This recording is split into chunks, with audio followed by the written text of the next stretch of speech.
आपको जो दिल में लगता है, if you really want to do something without caring about the outcome, I think that's the most important perspective among all the many things that can be done at this point of time. For me, every day, the only thing that I'm most focused on is to make sure that I feel happy about the job that I'm doing.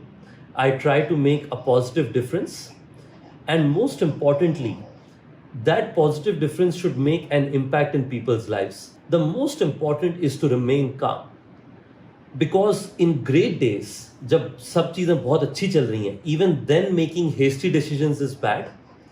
And on the other hand, when things are, when there are troubles, it's important to also remain calm. Because haste creates waste. So it's critical to enable that. So that's what has been my first focus, to be calm. When the fishermen can't go fishing to the sea, they repair their nets. So this is the time to repair our net, to make sure that if our customers are not getting a good experience in some forms, improve it, be the best for the customer when the world comes back. No matter how many times I am pushed back, or no matter how many times I fall down, I will stand up and go harder at the same aspiration than ever before. I won't give up. That's the one thing that I believe is an important skill set for entrepreneurs, saying there will be 100 people who will want to push you down, and there will be many reasons for it. But to the extent your heart is in a good place, you have right values and you have right intent, I think you can get back at it and get back to fighting. And I think that's the one thing that I'm focused upon.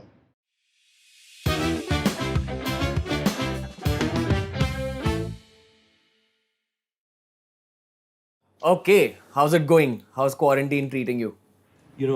This is of course something that you see once in a lifetime. So trying to deal with it at this point of time. Um, this is probably one of those times where the longest I have remained home, for weeks and weeks. So trying to see through this period. But one of the positive effects has been I've grown my hair longer after a very long time, as I can see yours as well. You know the pain of the brother. You know the pain of the brother.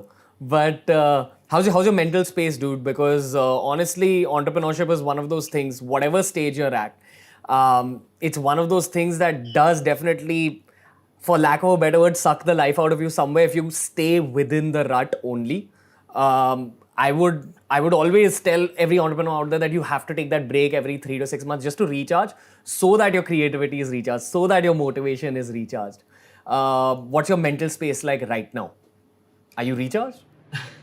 Yeah, look, in these periods, there is no choice but to be recharged. Look, these are really tough times for startups, entrepreneurs out there, especially the ones who are in the stage of building up their companies. I think to begin with, this is the time to also be responsible and take responsibility, take charge. I think for me at this point of time, the principle is "Jaan hai to jahan hai," which is what I hear a lot in regular discussions. And "Jaan hai to jahan hai" of customers, because हमारे customers, they are stuck in other cities, states, countries, and they all want a safe place. Our hotel owners are fighting it out on the front lines by serving frontliners, hospitals, so making sure that they are safe, making sure that our employees, even though these are tough times and we had to make some decisions of furloughs, how do we make sure that they keep getting enough amount of income to see through their lives? They have Medicare benefits. So trying to focus on monitoring the situation and ensuring that there is jaan hai to jahan hai for everybody around us, and being responsible in every way possible. When you were starting out your journey, did you think that things would grow out this way? I'm not talking about COVID-19. We'll talk about that. But I'm talking about your life. Did you ever think that things will go so well? You're like 26, 27? Yeah. No, I think when I started. What did you think you'd be doing at 27? And what are you doing now? So look, I grew up in the southern half of Odisha, in the Odisha-Andhra Pradesh border, where my parents' aspiration was long-term. If I worked for a good IT company, was an assistant system engineer there, I would have done really well in my life. So I think there, of course, I've had the good opportunity to do a lot more. So I had no expectations that I would get anywhere close. And that's the one thing I tell everybody, saying that आपको जो दिल में लगता है, if you really want to do something without caring about the outcome, I think that's the most important perspective among all the many things that can be done at this point of time. So my singular focus for the last 6 to 7 years has been that when I started this business, I saw that saaf suthra kamra at the right price at the right location was impossible to get. And my aspiration was, how do I ensure that we get good quality of spaces for consumers? And in the last 5 to 6 years, we've gotten so much love from consumers, partners, employees, and just the people of this country. I'm seeing messages as it goes. I think just the number of people that have given us love. I always say, before 94, 93 sort of time periods, the only good choice was to work in government companies or to potentially go somewhere international in the US or Europe to potentially consider opportunities. In this generation, for the first time, there is somebody who's young, has a dream, and wants to make a difference. People are willing to give them opportunities. People are willing to let them make mistakes and let them create a great impact in the years to come. So no, I had no expectation, but I'm truly very thankful and grateful for the opportunity that I've gotten so far. Beautiful. I'm pretty sure you're aware of the fact that you're the poster boy for OYO. You're a big aspect of OYO's branding in general. So I'm not talking about Ritesh, the entrepreneur. I'm just talking about Ritesh, the guy, the man. Do you feel this level of pressure, one, for being the face, and two, for being the face of inspiration for like a whole generation? Because a lot of young kids who want to take up entrepreneurship study you, they study your mistakes, they study what you've done correctly. So what does that feel like at night when you're going to sleep? Do you feel any amount of pressure? Do you feel any amount of, I don't know, man, like any kind of negative emotion? So look, I think to begin with, I'll answer these in three different parts. The first one is, I don't think of life as being any different from what I was as a 19-year-old wanting to start this business, being at a Barsati in South Ex, Masjid Mode in Delhi, and trying to get the first hotel started. I don't feel any different than that. उस समय भी कोशिश कर रहे थे to try and make a big difference. आज भी कोशिश कर रहे हैं, and I think that I will keep trying that for all the years to come. The second thing is, the love I have gotten, I'm very, very grateful to it. Matlab, when I started my first hotel and I had some problems, there were a bunch of customers who were all young. And all of them actually proposed that they would support me from their personal savings for setting up the business. That kind of love is unprecedented if you were to think about it. And the third is, it's not like I've only gotten love. Sometimes I've also gotten flack and criticism. But I have used those criticism always with a positive perspective to learn. मुझे लगता है कि if you get 100 things of love, if you don't get 4 flack, then maybe that love is not worth it. So I take all of those criticisms very constructively. उसे सीखने की कोशिश करते हैं, and I try to do better every day, and very focused in that direction. What are you working towards? What's your end goal in life? At 50, what's your end goal? Look, I think for me, every day, the only thing that I'm most focused on is to make sure that I feel happy about the job that I'm doing. I try to make a positive difference. And most importantly, that positive difference should make an impact in people's lives. I'm seeing, various messages in the comments like that of people saying, I use OYO for X, I use OYO for Y, and somebody saying that I don't like OYO for X. And I think all of those are incredible because we are able to, in this few years, been able to make an impact to millions of people across the world. Last year alone, 41 million लोगों ने OYO को use किया across the world. I think for me, that's the one thing that matters the most beyond anything else. So at 50, if I'm happy about the job I'm doing, I will keep doing this. I have no qualms. I have no aspirations to make to change.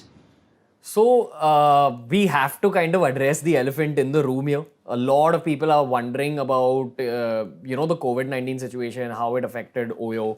I know that you guys kind of spotted it before the wave actually took over the whole world. So could you just like run us through what happened in your head when you realized, oh shit, this is happening? And at the same time, obviously the hospitality industry would get affected in a big way. So, as the guy who started out this whole journey, what was going on in your head? And normal people, I feel a normal human, an Aam Aadmi would have probably panicked. I do believe that entrepreneurship kind of grinds your brain into having a higher level of mental fitness. So, keeping that as an aspect, like what went on in your head when this whole situation was going on? Sure. Look, I think first off, nobody in the world could have predicted that something like this would happen in our country, at least at this period of time, and the world at large, because the size of impact that this is having to the world is something that no recession, I would probably believe that only the World War II is anywhere close to what this situation is like. So, first off, I didn't know. I don't think anybody else knew about what was coming. We saw this for the first time in China, where we saw that there was a massive impact, and the whole, like a lot of provinces shut down and so on. And initially, we actually felt that this was going to be a China only effect, and all the rest of the businesses were doing okay. But very soon, in a month or two, around early part of March, we saw that there was a massive impact happening in every part of the world, where this was affecting individuals and human beings on a daily basis. For OYO, which is a travel and hospitality linked company, we were literally in the middle of the crisis. We were not even on the corners of the crisis, because with issues like the ones that are today, I think maybe the same city and the same state customers will continue to come to us, but the people who are traveling from one city to another, people are not going to be excited about getting on a plane when you know that there is such large amount of infections that are going on. So even before the lockdown, a lot of Indian airports had gotten like half empty. So our immediate response was making sure to reduce any expenses that we can reduce. So, for example, we reduced our travel of employees, including myself. We reduced marketing expenses, capex, and so on. We looked at safety and security. We shared that whatever can be done to be ensuring great safety and security for our partners. So we sent, hundreds of thousands of masks to our hotels, sanitization liquids, consumer safety ecosystems, and so on. And then, unfortunately, very recently, we had to also, have some of our employees go on furloughs. But when that happened, we tried to ensure that we can bring back, and I'm committed to making sure that we can bring back as many of our team members as possible. But beyond that, every team member gets 100% healthcare, Medicare, their school children fees, and a lot of other things to ensure that our employees can see through these tough times. None of us can relate with how tough this situation is going to be, but for us, it's important to lead by example. So I and all our key leaders have almost taken 100% or 50% pay cuts to ensure that we are the first ones who are hurt before anybody else are. But from a leadership perspective, what were your big learnings of this phase? Again, on a personal level, I'm not talking about the business side of things. On a personal level, what did you figure? So, सबसे पहले it's important to remember that there is so much going on across the world that it is very easy to be bogged down.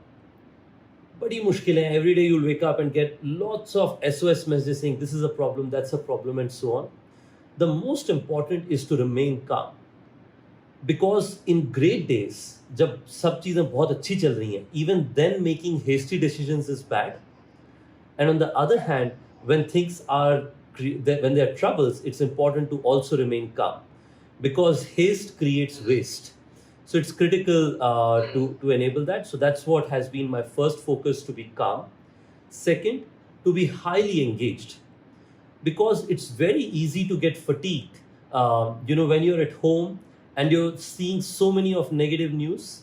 For OYO team members, OYO's owners, and your customers, it's important that for all of them, there is some way of engagement. So we've tried every way of making sure that we can find ways of engagement with not just our employees. A lot of our team members stay with their parents, with their families, with their children. We've tried to engage with them as well. The third thing that I've learned is in these times, not only do people come together, people have a sense of serving the society. So a lot of OYO employees across India and across the world came together to also serve the society. For example, we recently contributed to various funds, and a lot of people think that OYO contributed to the fund. It's actually not OYO, it's actually our employees who put together contributions and said we as a group together would want to serve India and various other countries across the world. तो मुझे लगता है कि this is an opportunity for people to come together and fight, against this cause, and as our Prime Minister says, in it together. That's sort of what I've learned.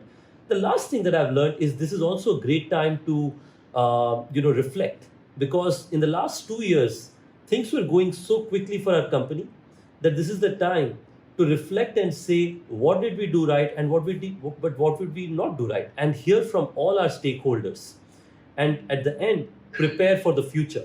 That is, when the world opens up, consumers will want touch-free check-ins. Consumers will want highly sanitized and clean experiences. How do you prepare for all of those as the world comes back? Got it. Beautiful, bro. I feel a lot of people look at you as a good blueprint for how an entrepreneur should grow a business, especially in this country. Completely self-made guy. I feel like you're someone who's a constant learner as well, which is it goes hand in hand with being an entrepreneur. And only because you're a constant learner, am I asking you this. You mentioned that in this phase, you understood what you did right and wrong. So could you take us through like the top 3 right things super fast and then the top 3 wrong things super fast in your whole journey till now? Yeah, that's a very tough question. I think there are 3 things that I believe we did wrong. I will start with the wrong and then go to the right. So I think the 3 things that I could have done better is, 1, I could have focused that in bringing good quality talent sooner. It took me 1.5 or 2 years to be able to make sure that I start bringing high quality talent into the business. The second was ensuring that as our company grew, we should have taken a pause sooner and said, what are the 2 or 3 things we can improve?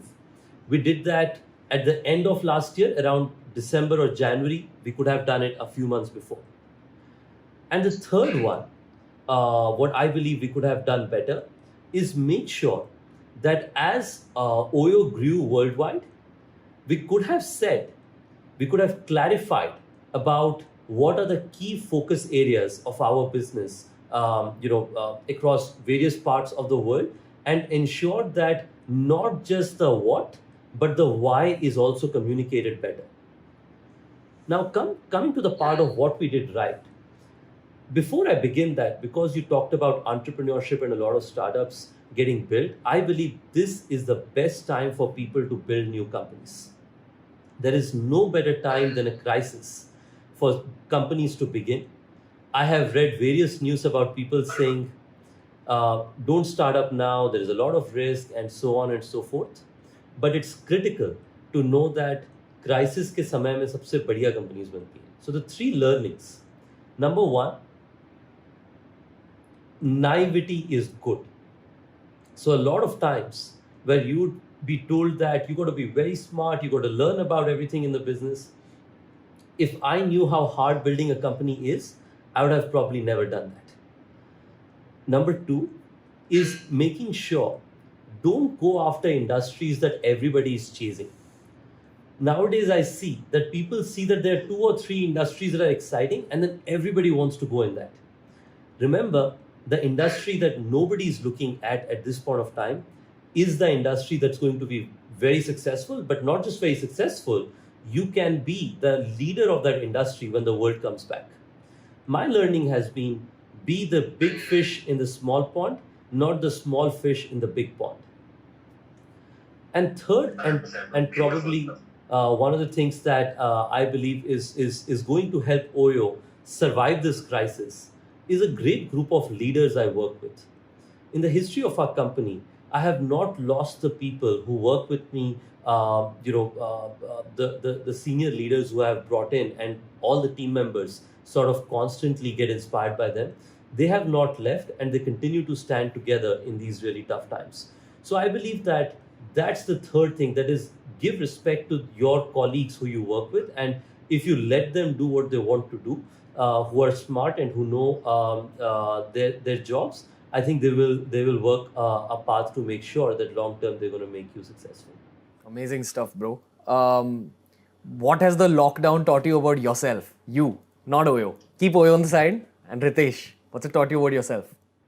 Lots of things, Ranveer. I think the first thing I have learned is video calls can really postpone lunches and dinners, because if you were at office, you could always take that 10-minute break for a lunch or so on. But if you're on back-to-back video calls, it's very hard to do. The second thing is, no matter how much you think that deliveries and so on are working, and how many things you need, you can live with very little basic things around yourself. Minimalism is a good thing, and it can work. And I would say the third thing is, I used to feel the only way I can get my job done is making sure that I'm in front of my team members, in front of my customers, and so on. I still feel so, but nowadays I feel that that's not the only way to do things. Maybe 70% of the things can be done by means of video sessions. So these are few learnings I have had. Beyond, I think nowadays there are a lot of mosquitoes. So I'm dealing with those. I don't know if others are seeing that, but it's just amazing how much pain it is dealing with them. Yeah, generally there are a lot of insects. I was walking home that day, a massive spider fell on my back. Like I was buying some sabzi, and this huge spider fell on my back. I was like, okay, I think we're going back to the Stone Age slowly. Nature's just like kind of bloomed again. The next, see, again, there's a lot of young entrepreneurs watching this. People who actually want to get into the entrepreneurship space going forward, 16-year-olds, 17-year-olds. And I feel there's always three things, okay, that entrepreneurs chase. One of three things. So either you chase money, like you want that lavish life, and there are a bunch of people out there like that. A lot of people even achieve that money and then stop. They don't care much about other stuff. The second is legacy. So say someone like a Steve Jobs, made his money, but then wanted to be remembered after he died. And the third thing people chase is impact. So you're clearly not in that first category. You're a mix of the two other categories, I feel. But in saying that, I'm definitely going to ask you more about the two other categories. My question's about the first category. Like, after you made it big, what do you spend on lavishly? Like, for yourself, again, how do you pamper yourself in any way? Or is it that minimalism mindset through and through? Yeah, look, I think, first off, I believe that people who chase just money, that's not sustainable. Because invariably, you will crack in the tough times. I think COVID is a tough time. And I sort of relate it with sports. So, for example, back in the day, I didn't watch that match live, but I watched that later. Sachin Tendulkar playing in Sharjah in the middle of a crisis in the India-Pakistan match. I think those kind of tough times, unless you're fighting for impact, there is no way you're going to be able to fight those times. You're going to say that, why should I fight so hard? Let me just leave this thing so easy, because what challenge hai? Why fight in this period? So I believe that chasing money is not the right thing for the long term. But funnily, if you don't chase money, the money comes to you. The second thing is about impact and legacy. I don't know about legacy. I think it's too early to chase legacy. I have a lot to prove and a lot to build. Honestly, I think हमें बहुत काम करना बाकी है. We haven't made it yet. But that said, I think impact is very critical, because that way, someday you're going to have better income. Someday you're going to make a lot of losses, but you can go back home thinking, consistency of impact to hai, that you're able to make such a big difference, and that will motivate you every day. It's hard to relate with it. And look, when I started the company, I used to think as well, listening to other entrepreneurs saying, look, this impact thing doesn't make sense. But over time, I think you realize this very quickly in those days when you realize that running that one hotel includes 20 things that could go wrong, and you still want to do it, and you ask yourself why I want to do it. Then you realize the only thing that you care about is making sure that you can make an impact. It feels sad when you see that one story when you were not able to make that impact, and you work harder, that inspires you in a positive way to say that next time on, you don't want that to happen again, and you want to make improvements. Amazing, beautiful stuff. Again, you spoke about Sachin, you spoke about Sharjah. So somewhere there's still that little kid inside you who draws inspiration from the people you've grown up watching. Keeping that thought in mind, I want to ask you two people from the world of business and two people outside the world of business that you draw motivation from. Actually, give me 3 or 4 people outside the world of business and 2 business idols. Sure. Look, I think I have talked a lot of times about the idols in the business world. The leading one is actually Bill Gates. The reason I believe so is because he built a great business, but at the same time, people will remember him for ages after him because he did so good for the world. He eradicated malaria by means of various medicines that he brought in. Right now, in the period of COVID, he's building factories even before the vaccines are found, saying that once the vaccines are found, the production will be harder. I think that is just incredible for somebody to do. A lot of people think that I say that because I believe he's been able to make a lot of income, but I believe it's more because he has been able to do such a good job for the world after building a good business as well. And along with him, he has a fantastic leader in Satya, who's the CEO of Microsoft and creating massive impact. Partly he's our fellow Indian who's done so well across the world. The second person I find who's very interesting back here in India is actually Uday Kotak. Some people might have known that Kotak was a bank which was earlier called Kotak Mahindra Bank and eventually became Kotak Bank. He's a first generation entrepreneur, started his business and then built it into being one of the leading banks in India. Did not inherit anything. So I think that's the second business person I'm very inspired by in India, and lives with a set of values which is very inspirational. I think outside the business world, there are quite a few of them, but let me try and give 2 examples.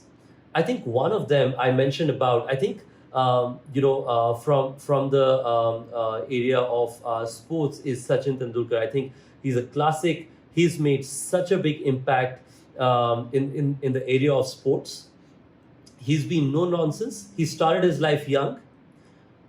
He got criticism all through his life, saying, you're doing it for your own self. Why are you trying to do this? And so on. But nobody can ignore that he's a classic, a match winner, somebody who took India and Indian sport to a level that nobody else can relate with. So I get very inspired by him. The other person I'm very inspired by, and again, I think someone who a lot of people are inspired by is our Indian Prime Minister. I think the way he grew from being, from being from this little town in Gujarat to being the most influential and impactful person in the world, I think is incredible. And for me personally and my family, he's become an inspiration since the day my parents thought that I was doing something wrong. And he came on live television and said in Startup India event that Ritesh को देखकर मुझे ये लगता है कि एक चाय वाले ने होटल चेन का विचार क्यों नहीं किया. My parents felt I must be doing something right to be doing this job. One generation back, if you started a company, people said that you may be failed in school. उसलिए आपको काम खुद का करना पड़ रहा है. In this generation, we have a leader of this country who's willing to inspire young entrepreneurs by saying that If you're able to start a company and give job to even 5 people, you've done a good job. So I think those would be the two inspirations, and they are they're personal stories that inspire me about each one of them. Amazing stuff, bro. Coming back to the slightly business side of things, what's your viewpoint on business opportunities after the COVID-19 situation is done? If say someone were to take away OYO rooms from you completely and you still had the same mindset, you're starting from the ground up, what industries would you look at and say, okay, that's something I can do, that's something you should do, that's something, people should do, should build things in? What would be those industries for you? So look, I think in the new problems that are emerging are very, very interesting. Let me share some examples of those. People will go back to stores or shops. Social distancing will be key. So how do you use cameras which are able to predict what basic social distancing should remain? There's a technology opportunity in that. How do you create ability for people? The generally houses are small houses in India, especially people who live in paying guests, or various other kind of accommodations, which are small locations.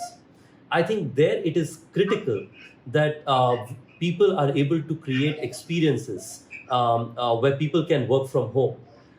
Anything that's linked to delivery, anything that's linked to gaming, anything that's linked to education over internet, all of those opportunities will grow dramatically. So consensus is anything that you use technology for will rapidly increase. Personally, if somebody were to take OYO away from me, given a chance, I will build OYO again, because I genuinely believe that humans are social beings.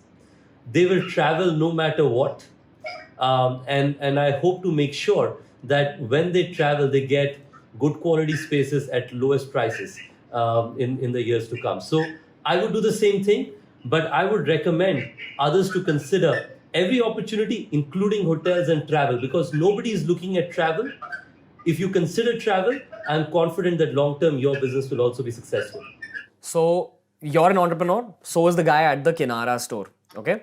Now, if in your shop you start losing your customers, because of the whole COVID-19 situation, how does that shopkeeper's mindset change? Because that's what's happening right now with the hospitality industry in general.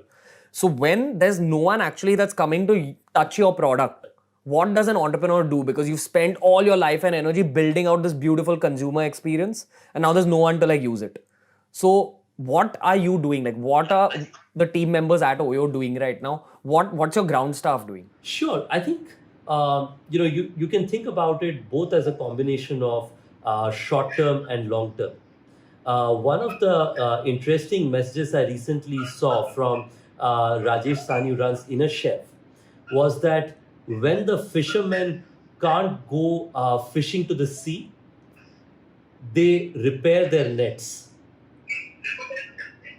So this is the time to repair our net, to make sure that if our customers are not getting a good experience in some forms, improve it. Be the best for the customer when the world comes back. If we have some places in technology that we can make improvements, let's fix that. Be the best technology company we can be. And anything else around those.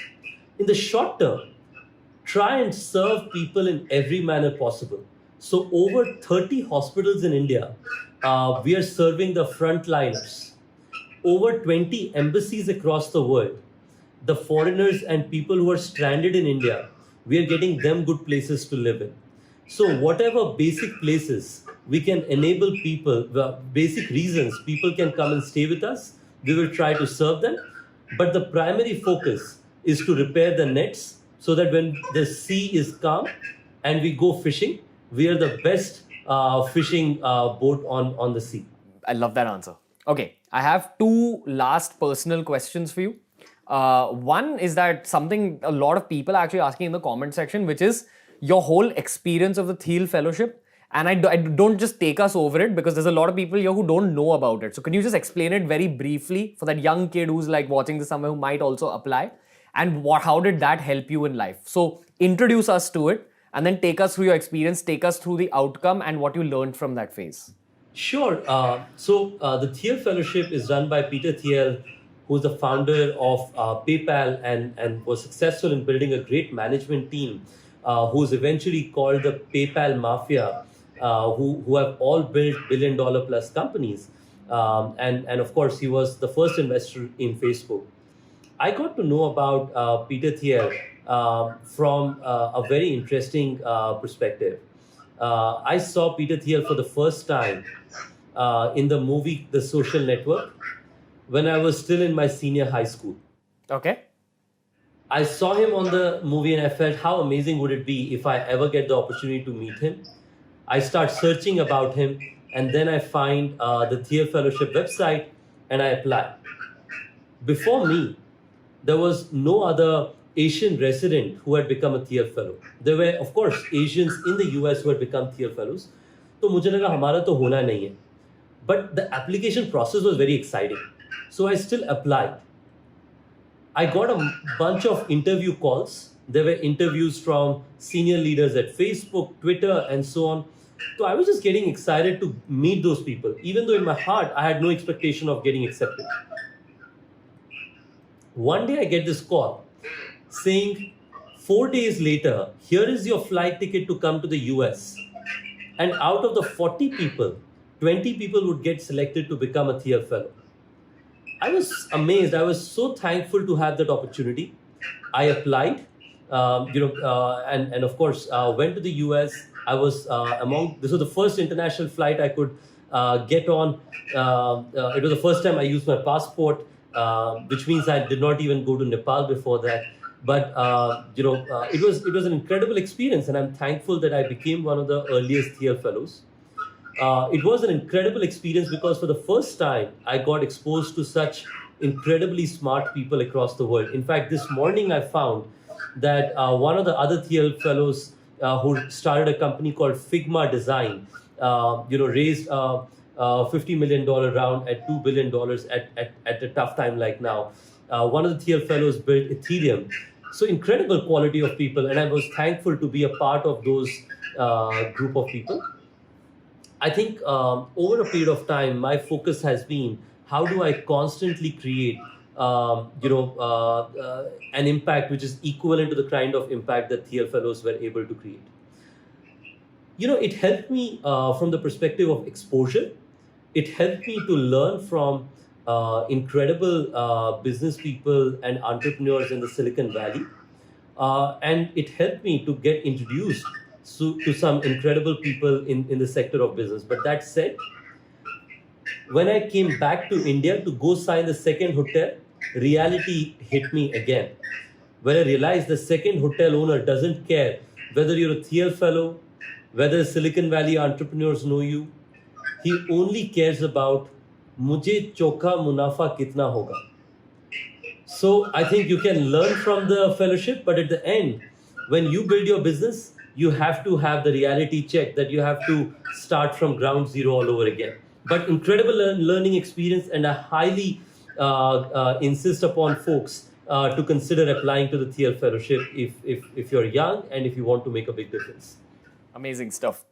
Okay, actually, I had one last question from you from my end. I'm going to make it two more questions because I read a very interesting question in the comment section, which is that what were 3 movies that had an incredible amount of impact on your mindset? Like the guy you are today, what were 3 movies that have somewhere played a role in shaping that up? Oh, wow. There are quite a few. But let me go one after the other. I think the one classic movie that I can imagine, would have moved entrepreneurs across the world would be, I think it's called the Parrots of the Silicon Valley or something like that. So that's one. It's a documentary, very interesting documentary, which talks about how how Silicon Valley and of course Apple got created. I think the second one, which is very interesting, is The Men Who Built America. It's not a movie, it's a series of documentary on the History Channel. it tells crisis से लोग कैसे निकलते हैं. A lot of people don't know or don't think about it that way. That sometime, like many years back, US was a civil war striven country and a poor nation, and Europe was number one. But US had, it was civil war striven and it had low resources.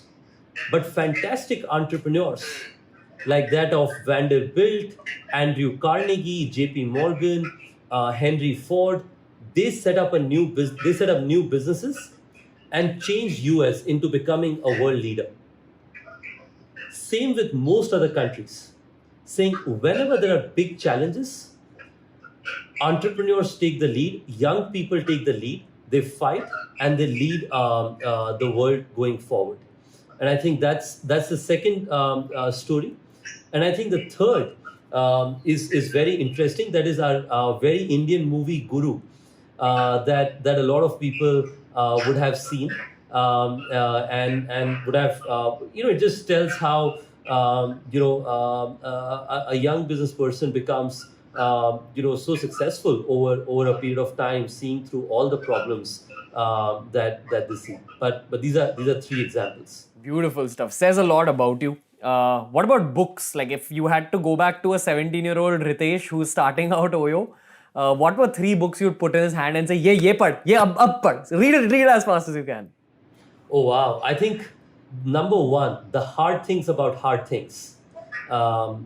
Great book, great opportunity to learn from. The second one is 0 to 1. I saw those in comments, like every 5 comments, 0 to 1 showed up. So I think goes without saying. The third one, I think I would make it 4 because somebody asked me to talk about Odisha, so I'll talk about that. I think the third one is a story. Is this book, which is the biography of Elon Musk. I think what an incredible biography that is. I have gone through that probably 3 times now. What an incredible book. The last one, I think I grew up in Odisha, and somebody asked me to talk about Odisha. It's not really a book, but these are stories of Madhu Babu. Who's, Madhusudan Das was one of the most successful in those days barristers, and probably the first entrepreneurs from Odisha, and did extremely well back in the day. So I think learned quite a bit from there. Amazing. And if you were to write a book, what would the core message of that book be? One message that you want to put out. Like you, obviously, I'm sure you'll put in all your learnings and your, character building tips. But that one core message, what would it be? So look, like I said earlier, I have to do a lot more to be able to write a book. बहुत सीखना बाकी है. But if I were to write a book from my life experience, that would be never give up. There is always light at the end of the tunnel. The one thing about me that I feel good about, and at the risk of looking somebody who's too proud, is no matter how many times I am pushed back, or no matter how many times I fall down, I will stand up and go harder at the same aspiration than ever before. I won't give up. That's the one thing that I believe is an important skill set for entrepreneurs, saying there will be 100 people who will want to push you down, and there will be many reasons for it. But to the extent your heart is in a good place, you have right values and you have right intent, I think you can get back at it and get back to fighting. And I think that's the one thing that I'm focused upon. Amazing stuff, man. I am going to ask you a slightly controversial question. And that's only because I feel like the world of social media, always we have the same question running through a lot of social media influencers' minds. We're often asked, how do you deal with online hate? How do you deal with online trolling? Now, in the life of an entrepreneur, especially an entrepreneur who's a mainstream brand like you have to deal with both online barrage of hey, Ritesh Agrwal this, Ritesh Agrwal that. And I'm sure in your real life also, you have to deal with that to a degree. So again, I'm not asking the founder of OYO Rooms, I'm just asking Ritesh, as a person, what do you do in your own head? How does your own head process that kind of input of negative data, because honestly it happens at every stage of a human's life. Even in school you have like bullies, or you have people who probably coming from negative family backgrounds who only know how to spew hate.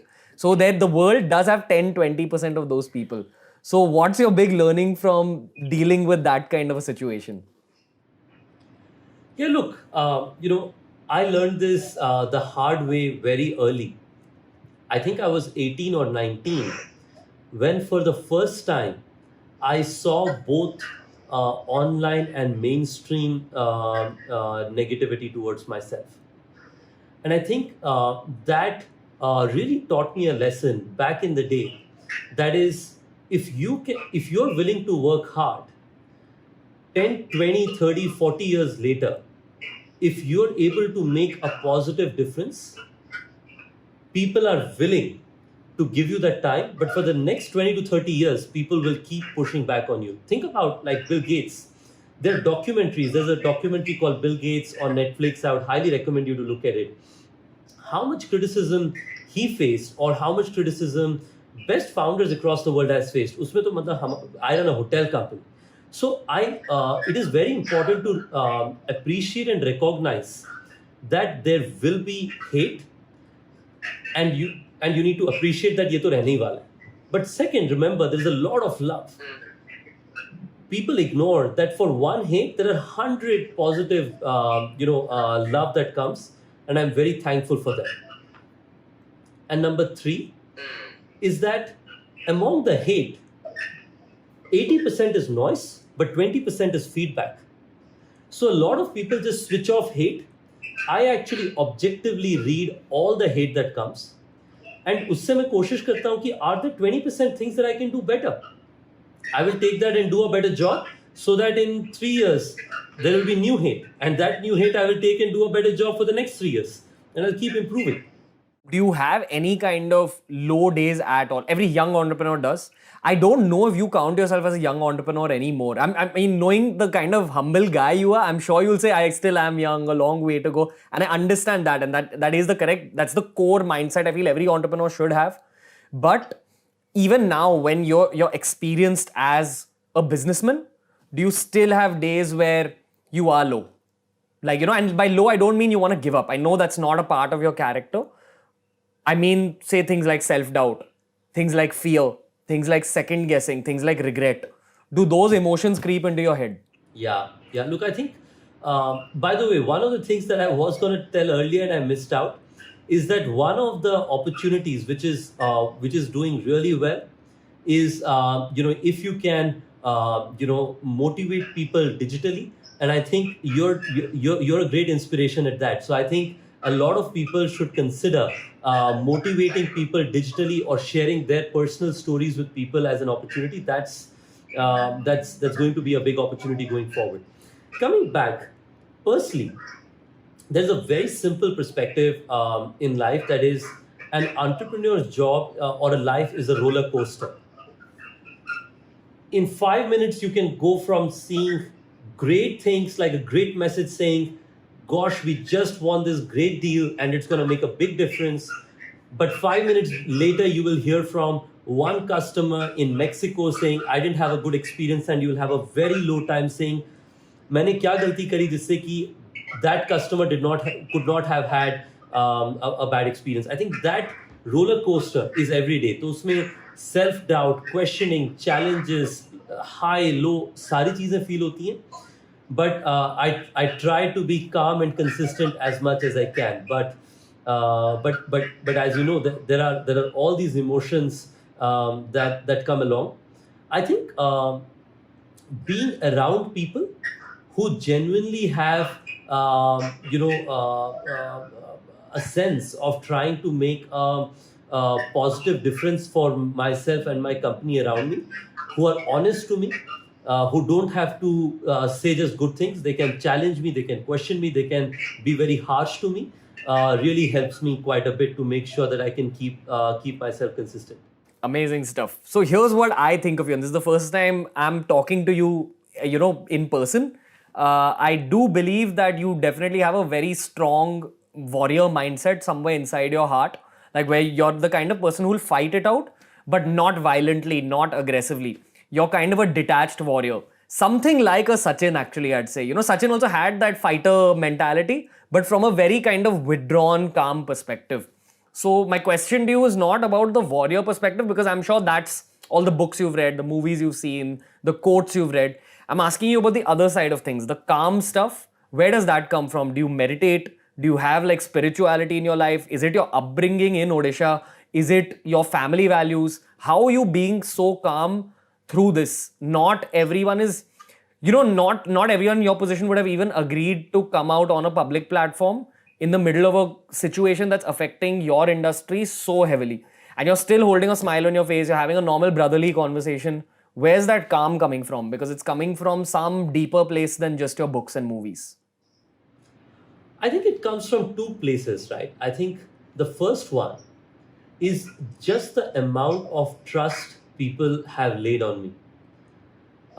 Like you yourself said, there is trust from young entrepreneurs who say that, Ritesh, we want you to make a difference. There's trust from customers. There are 40,000 plus people who are getting business, who were getting business from us. Last year, we funneled $3 billion through their bank accounts. My families and relatives, my neighbors, so many people who have put trust in me, that I feel that I can't make that trust happen, or that impact happen if I'm not calm. The second is the values come from your upbringing.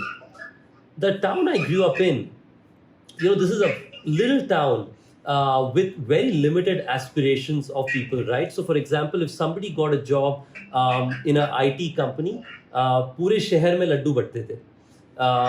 If somebody went to a good college, the whole town will know about it. So, in life, the amount of aspirations and the values that you grow up with were very simplistic.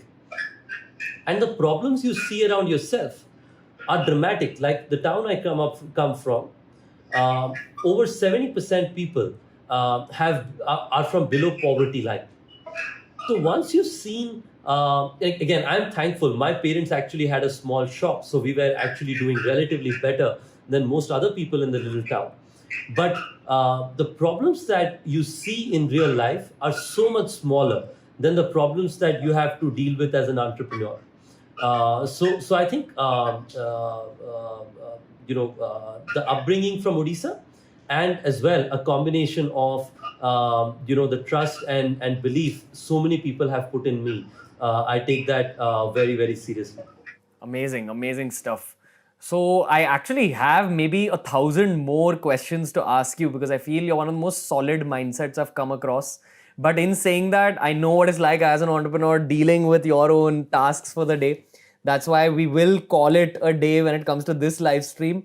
I do want to do a full-blown podcast with you, because there's a lot of people who are requesting that on this live stream itself, where they want to see us in the same room, you on the YouTube channel, on the Ranveer show. So I am looking forward to that day. But my final question that I'm going to ask you in this live stream is, at this stage of your life, in the middle of the whole COVID-19 situation, but also generally speaking, not specific to this situation, what's the best and worst aspect of your life right now? I think two things. The best aspect in life, again, I'm trying to think about it on the go, but I think the best aspect in life is having the opportunity to be able to make a big difference once the world comes back, and being able to plan through it. I feel very thankful that I have that opportunity. But on the other hand, the worst aspect is not knowing what's going to happen next. I don't know how many cases are going to happen, which countries will respond in the way they will, and so on and so forth. So that's going to be a challenge. So those are the two perspectives. Ranveer, I think your story is incredible. Next time we do a podcast, I'd like to have the opportunity to ask you a few questions as well. I'd always love to, man. I hope I can also talk about how the world after COVID looks like, what was fighting the COVID like, and hopefully I and each member of our company who's fighting COVID will have stories to tell at that point of time. Thank you so much for having me on your show in these really tough times. And I'm very thankful to you and all your viewers to be so patient with me. Beautiful, beautiful stuff. God bless you, man. Just keep being that detached warrior that you are. You're an inspiration to all entrepreneurs of all ages in India, and I mean that. Like everything, like ignore what the haters are saying, man. I know it's a very cliched thing to say, but just from one bro to another, just keep going because your story is teaching people a lot. And whether it's the hate you get, the mistakes you make, all the right things you do, all the correct mindsets you have, we're all learning from you every day. So just keep going, man. Thank you, Ranveer. I really appreciate it. God bless you, bro. Have fun. Have a good one. Bye bye.